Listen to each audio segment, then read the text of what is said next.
Hi everyone, the Simple Dad here. In this video, I'll show you how to get a clear app icon on iPhone running iOS 26.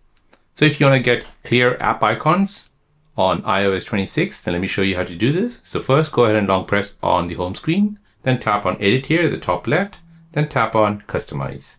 Now from here, you'll go ahead and see this menu here. So here you can go ahead and choose default, dark, clear, or tinted. So if you want the clear icons, select clear.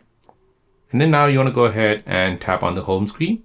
And now you have clear app icons on your iPhone home screen running iOS 26.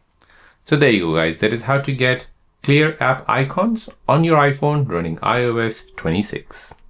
If you're new on the channel and you want to find out more about your iPhone, your Android phone, or any other social media apps, then don't forget to subscribe to this channel to become a part of the Simple Dad community.